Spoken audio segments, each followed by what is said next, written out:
పరమేశుల ముద్దుల పుత్రుడే మా సిన్ని గణపయ్య మా బొజ్జ గణపయ్య గౌరమ్మ గారాల తనయుడే మా సిన్ని గణపయ్య మా బొజ్జ గణపయ్య ప్రేమతోని గౌరమ్మ పిండి బొమ్మను చెయ్యగా ప్రేమతోని గౌరమ్మ పిండి బొమ్మను చెయ్యగా ఆయుసు భోషణ పూజలెన్నో చేసిన జలకాలాటకై కొడుకును గుమ్మము కాడ జలకాలాటకు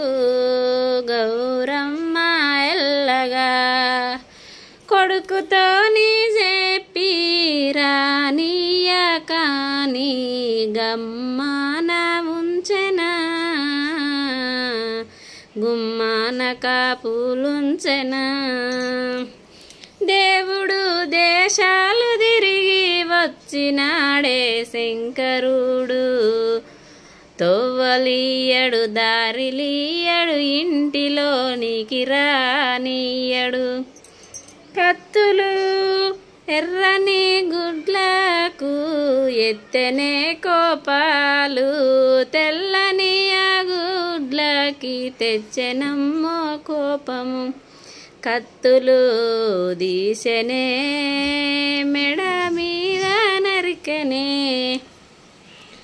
తల్లి పార్వతమ్మ వచ్చి చూసే వరకు కొడుకు రెండుగాయనే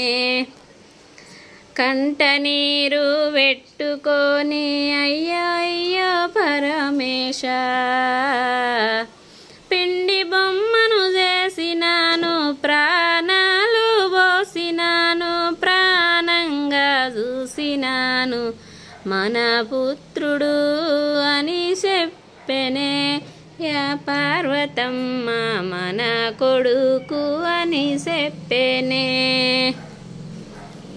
అప్పుడు ఆ దేవుడు బంట్ల భోగిల పంపినాడు తూర్పుకు ఉన్నదా తూర్పుకు తలకాయ పెట్టి పండి ఉన్న వ్యక్తిని తోలుకోనే రమ్మానేనే ఆ శివయ్య